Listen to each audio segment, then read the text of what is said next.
Welcome to the Generic Tech Support YouTube channel, home of the Granite Security Package. Like and subscribe for more content. Hey everybody out there in YouTube land. I wanted to create a video today on how to create a share off of your Linux Mint system that your Windows 11 system can access with security.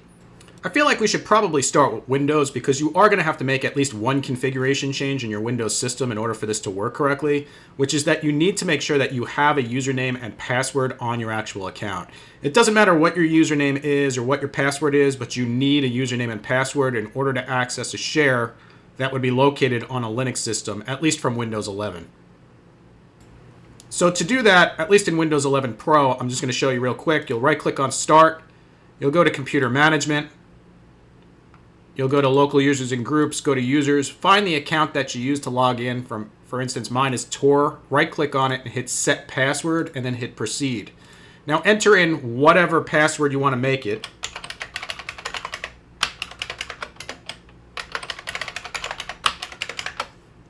It doesn't matter as long as it matches and it meets whatever the base compliance of your system is. And then just hit OK. All right, so now we have a password set for a local account. That's necessary in order for us to access any file share that'll be located off of an actual Linux system, because the Linux system uses encryption, and the encryption requires an account access, and the account access actually checks the hash value back on your Windows system. For whatever reason, that seems to be the case on Windows 11. I don't know that it was the case on Windows 10, but on Windows 11, it is required, so make sure you have a local password first. All right, so back on the Linux system, obviously, if you haven't already, make sure you're completely up to date, that you don't have any packages available as far as the upgrade is concerned or the update is concerned. We can see down here that I have a little notification, but if I click on OK, it should just go away as far as being fully up to date. This particular system is the latest version or latest build of Linux Mint, and I'm going to show you today how to create a share off of the Linux Mint system for us to access on the Windows system, and then go through the configuration on how to do this correctly, how to get it to work, and then also how to access it from your Windows side. So I want to start off with that. It's not overly complicated to configure it on Linux once you do it once and you figure out how to do it. But you have to not think like the Windows side. So in Windows, you create the folder and you share the folder and that's it. In the Linux side, there's quite a bit more to it than just creating a folder and sharing the folder. But once you do it, you'll see how easy it is to do, and then it just becomes second nature to just do it over and over and over again. So one thing that's majorly different between Linux and Windows is on Windows, again, you create the folder and you share it. On Linux, the folder doesn't actually need to exist in order to create a folder share. So in other words, you don't have to put the folder in place first. You can put the folder in place afterwards. It just has to match the path, that's it. And we'll go through how to do that. So let's start off with installing some packages. Okay, so next what we're going to do is we're actually going to install Samba, which is pretty simple. It's just sudo apt install Samba, S-A-M-B-A. Hit yes for yes, we're going to install Samba and allow the package to actually install on our system.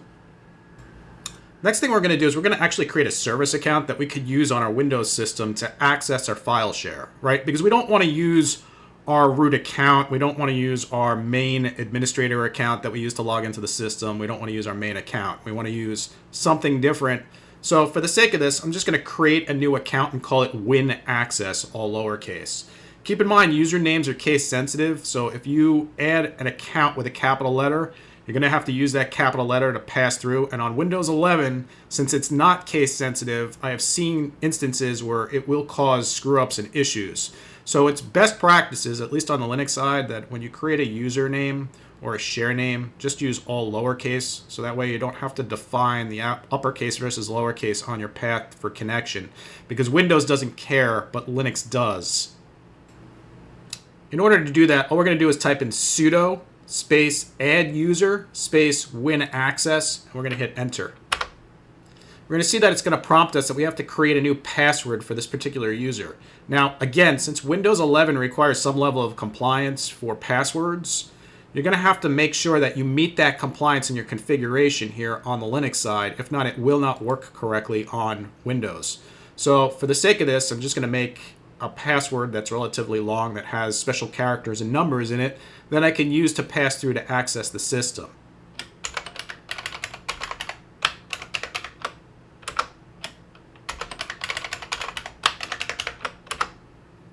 So then it's going to ask me for the full name, but you literally could just hit enter on every single one of these prompts and it makes no difference. It'll just enter the information as whatever the blank is.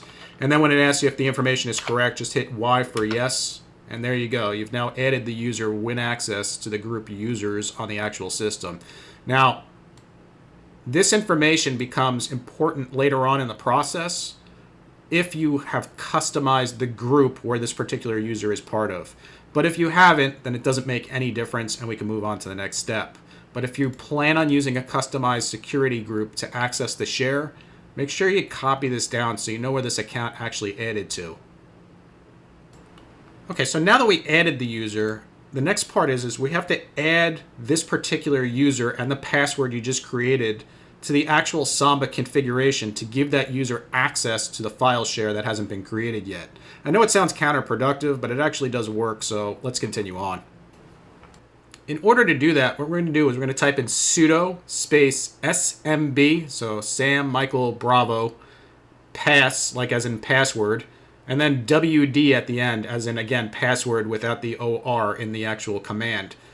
Then we're going to do a space, a -a that's lowercase, another space, and then the name of whatever the account is that you just created. Again, for me, it's win access, but I don't know what it is on your end. Whatever it is, enter it in here now, and then hit enter. It's going to ask you for the new SMB password. This should be the same password you just created for the actual user account. So let's add that now.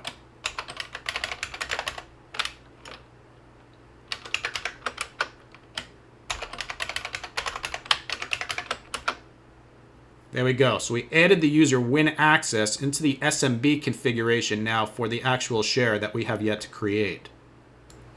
So at this point, this is where it gets a little tricky.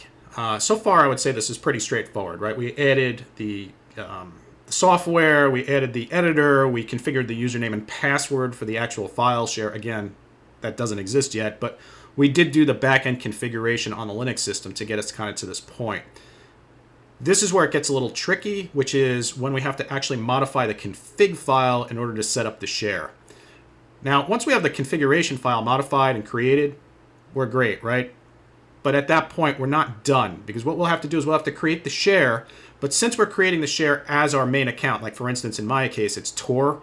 Since I'm creating as the Tor account, the account that I just created called Win Access would have no access to the Tor account. So we would have to change the permissions to allow the other user access to that actual security group or to that actual share, depending on how we want to have it configured, whether it's groups or users. So for this case, I'm going to actually use the user because I only have a single user. However, you could create it as a group, but I'll show you that when we get to that point. So since most of you guys are probably going to just use nano to do this, what I would suggest you do is just clear. So type in CLEAR if you don't know already how to get back to just a base config terminal like this. So what I did is I just cleared all the previous stuff so that way I have a clean, fresh place to start with. So a fresh slate, right? So at this point, what we're going to do is we're going to type in sudo nano. We're going to do /etc/samba /smb.conf. So for the SMB configuration file, and then we're going to hit enter. Now, this is going to open this up in a terminal, and this is not my favorite way to do this. My favorite way is actually to use the gedit to do this. However, the gedit has a bug in it where there's a configuration problem on the initial config of the setup here. So rather than dealing with that right now, what I'm going to do is I'm just going to show you how to do this in Nano, and we'll run through it real quick. And at that point, we'll restart the SMB service, and then we'll have to configure the folder, set up the share, and then access it from our Windows side. So with any luck, I won't forget that I'm extremely zoomed in here so you can actually see the config, and I won't move the window. But at any rate, the first place we're going to have to go here is under the actual global. So if we go to global here and we add a bunch of spaces, under global, we're going to add work group, all lowercase. And we're going to do a space, an equal, and another space, and then do work group, all uppercase. Now, because Windows defines work group in all capitals, we're going to have to define that in here as well, which is why you want to do that. We're going to add another line, and on the next line, we're going to do client, min, and then we're going to do protocol. And then we're going to do space, equal, space, And then we're going to do all capitals, SMB3, and then do another line. Now I'm going to add the rest of the lines here, and once we do, we'll take a look at what this looks like. Okay, so this is what your global configuration should look like. It should look like workgroup equal workgroup all caps. Your client minimum protocol and maximum protocol should both be set to SMB3.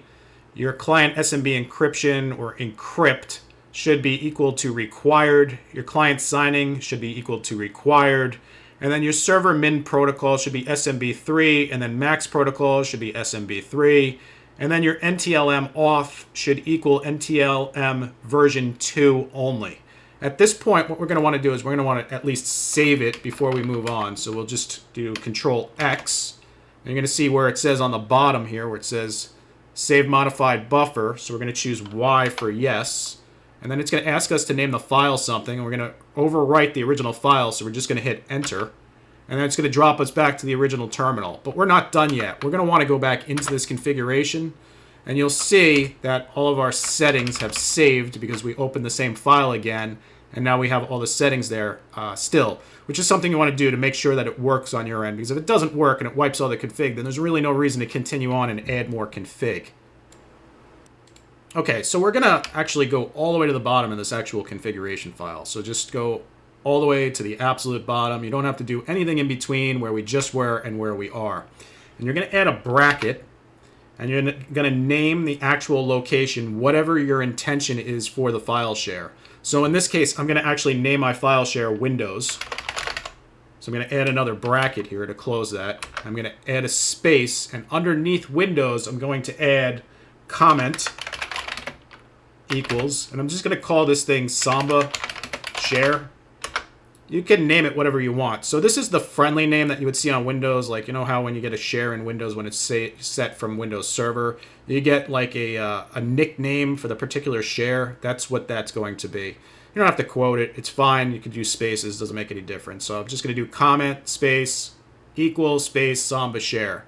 Then we're going to move on to the next line. I'm going to do path space equals space, and I'm going to do the path where my share is going to be. So I'm just going to do /srv/ Samba share / Windows. So I have that done. I'm just going to hit the Enter key to go down another level here to the next line. And at the next line, I'm going to enter in read only. And I'm going to do equal, and I'm going to do no. I'm going to do browsable. I'm going to do equal. I'm going to do yes. And I'm going to do valid users and then do equal. And this is where I'm going to add the win access user I created in the previous section. And now at this point, I could hit Control X again and then yes. And then save it over the file. And let's go into there real quick and talk about what we just added into this actual configuration. So if we scroll all the way to the bottom again to where our Windows is, again, that's the share name. Because we could see here where we have Windows as the share. So that's Windows as the share name. Now, if you want to add multiple shares in here, you can. Like, for instance, if we wanted to add another share and call it like Phil or Bob or whatever it would be, it wouldn't make any difference. We would just have to do the exact same thing, add the valid user, and then add the configuration, so the name, right? So Bob, Phil, whatever, and then we could do SRV, Samba share, Bob, and then do another one for Phil. And then we could have win access 1, 2, 3, 4, 5, or win access for all of them, or whatever you want to do. It doesn't make any difference whatsoever, right? So that's our configuration for user level access into the actual configuration. Now, read-only obviously means read-only. So they wouldn't have the ability to write or create folders or delete anything. Browsable is like having the network discovery turned on Windows. If you have that turned on, you would be able to browse directly to the actual file share. I mean, you can still use a UNC path to get to it, even if this is set to no, but that's, you know, what it's there for, is to allow you to actually browse to the share through the IP address of the actual system. Now, you'll see a lot of like videos out there on the internet where you'll see additional configurations in here, and you could go crazy with this. You could add 15 million configs in here, but this is basically all you really need in order to get it to work on a Windows 11 share, you know, to share it from an actual Linux Mint system or really Ubuntu, really anything Debian-based, to a Windows 11 system. Now, if you see something that says like public, And then you have yes for public or no for public.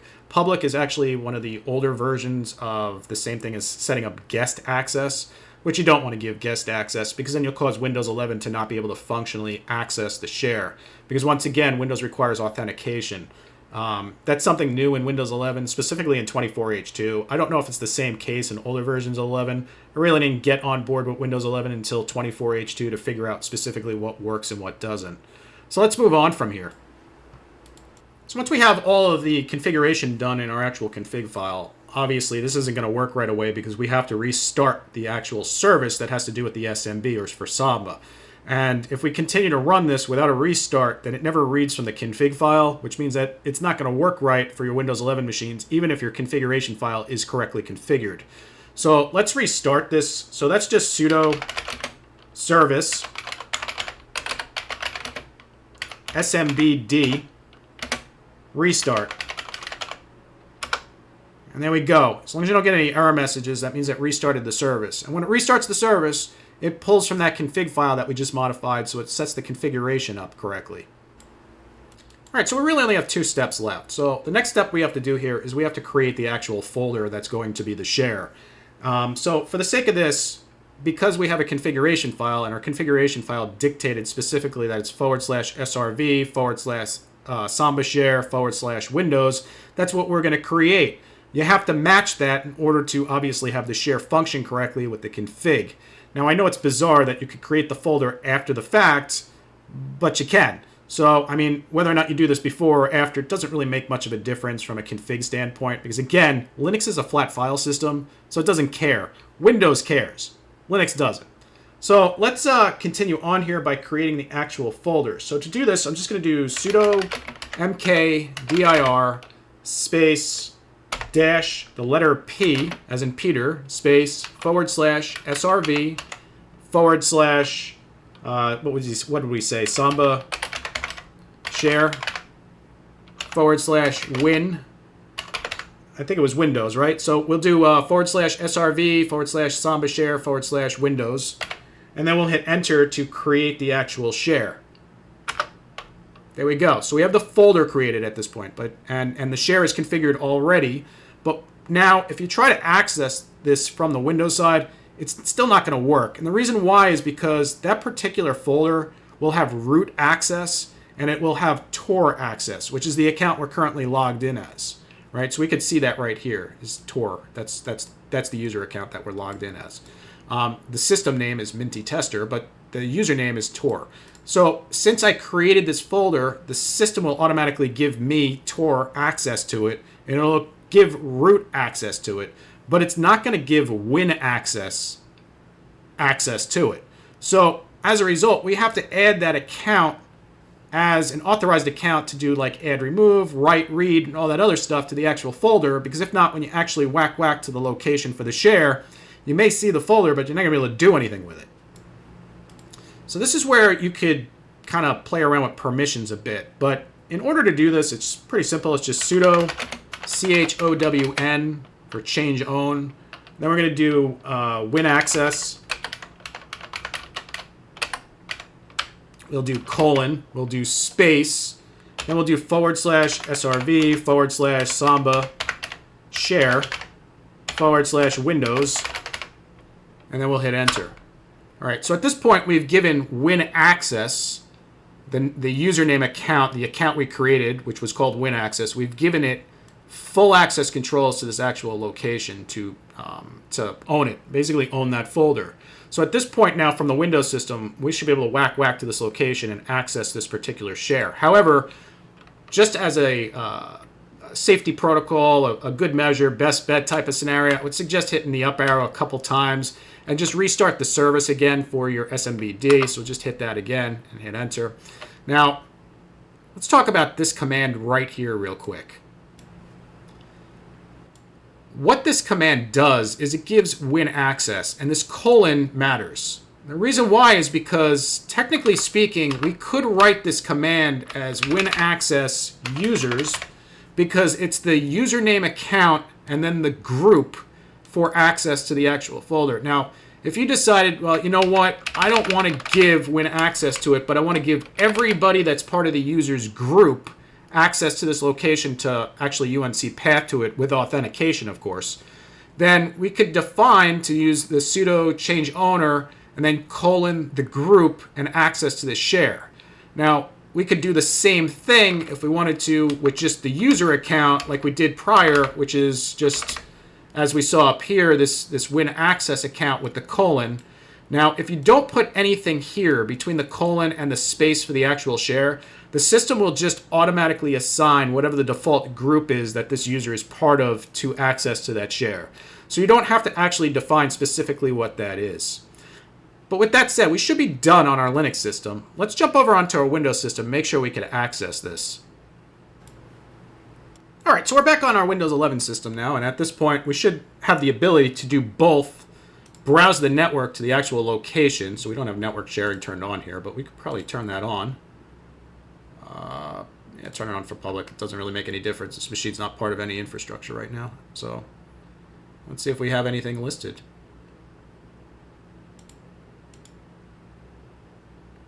So it doesn't appear to work, at least on Windows 11, at least from what I've been able to tell. However, we can still whack to the actual location. So if I go into the File Explorer and I do / to 10.10.252. I think it's 26, and then I hit enter, it's going to ask me for credentials. And at this point, what I'm going to have to do is I'm going to type in Win access, and I type in my password, and hit enter. There's my share, and there we go. So at this point now I could create files, I could create folders, I could do whatever I want in here, right? So there's a folder, I could create a file,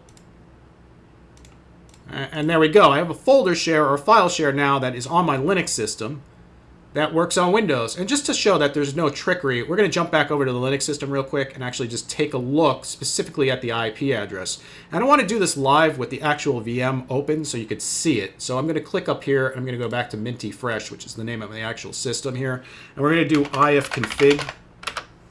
And you'll see that we have an IP address here of 10.10.252.26. And if we go back over here again to Windows, we can see that it's 10.10.252.26. So it's relatively simple to set this up. I know it seems kind of complicated because the video and how this looks in a video. However, all the details, the configuration details, the text that was found in the actual config file that I added will all be in the GenericTechSupport website. So feel free to go there and you can actually just grab that text straight from there and add it to your config file. And that should give you the ability to do whatever you need to do. And also, just to confirm that it's not like some kind of trick with the user account, let's go back in here and let's do CMB and let's do QUser. So we can query the user and we can see that my username is Tor. So again, I'm not matching passwords to pass authentication through because again, we saw that I had to authenticate to do it. But I just want to pinpoint that there's no trickery here. It really does just work that easily on Windows 11 as long as you do the configuration. So I'll add the config into the GenericTechSupport website. Feel free to grab it there, and hopefully this helps you out. It's pretty straightforward once you figure out how to do it. And obviously there's tons of different options you could play with on that config file, but at least to get you started on a setup, here's how you do it. Thanks again for watching. Take care, everyone. Thank you for watching the GenericTechSupport YouTube channel. Find the content of this video at https://generictechsupport.com/#channel.